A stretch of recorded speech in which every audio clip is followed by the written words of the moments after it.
भारत में बहुत से भूतिया किले हैं, लेकिन भानगढ़ है भारत का सबसे भूतिया किला। भारत के नहीं, एशिया का सबसे भूतिया किले की सूची में एक नंबर पर है। आखिर क्यों है एक तांत्रिक के कारण पूरा किला भूतिया हो गया? राजकुमारी क्यों बनी भानगढ़ किले की भूतिया होने के कारण? आखिर क्या है सच भानगढ़ किले का? दुनिया का सबसे भूतिया किला माना जाता है भानगढ़ का किला। यहाँ तक कि सरकार ने भी इस किले में रात में जाने से रोक लगा दिया है। लोगों का कहना है कि रात में रोने और चीखने और चिल्लाने की आवाजें आती रहती हैं। इस किले से इस फोर्ट के बारे में ये भी कहा जाता है कि कुछ लोग घूमने के लिए इस किले में गए और कभी लौटकर बाहर आए ही नहीं।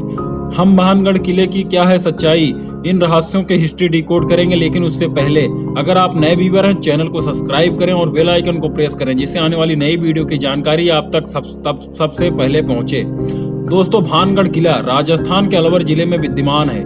भानगढ़ किला भारत के बेहद खूबसूरत किलों में से एक है। भानगढ़ किले का निर्माण राजा भगवंत दास ने 1583 में अपने छोटे बेटे माधो सिंह के लिए बनवाया था। उस समय इस किले की खूबसूरती देखते बनती थी। भानगढ़ किला काफी ऊंचाई पर स्थित होने के कारण दूर तक इसका दृश्य दिखाई पड़ता था। फिर ऐसा क्या हुआ कि यह किला भूतिया किला कहा जाने लगा? दोस्तों, इसके लिए एक कहानी प्रचलित है जो आसपास के लोगों के द्वारा सुनाई जाती है। दोस्तों, राजकुमारी रत्नावती हुआ करती थी इस भानगढ़ किले में।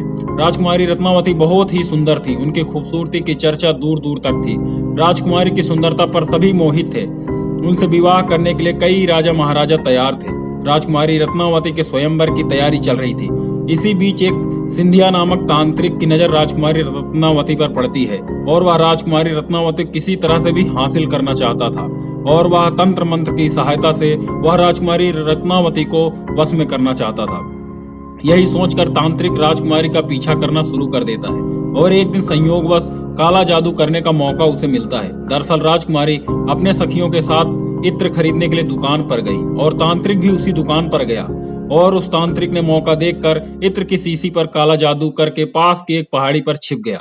राजकुमारी रत्नावती बेहद चालाक थी और राजकुमारी को आभास हुआ कि इस पर काला जादू किया गया है और इत्र की शीशी को उसी पहाड़ की तरफ फेंक दिया और इत्र जाकर एक पत्थर पर गिर गया और पत्थर सिंधिया की तरफ जादू के कारण आकर्षित हुआ और सिंधिया से जा टकराया और सिंधिया पूरी तरह से घायल हो गया और वह गंभीर रूप से बीमार हो गया और मृत्यु से पहले उसने श्राप दिया कि इस किले के साथ साथ राजकुमारी का भी सर्वनाश हो जाएगा। और कुछ समय के बाद ही किले पर आक्रमण होता है और सभी लोग मारे जाते हैं। साथ में रानी रत्नावती भी इस युद्ध में मारी जाती हैं। दोस्तों, इस तरह से भानगढ़ किला भूतिया किला कहा जाने लगा। दोस्तों, अब लोगों का मानना है कि राजकुमार है।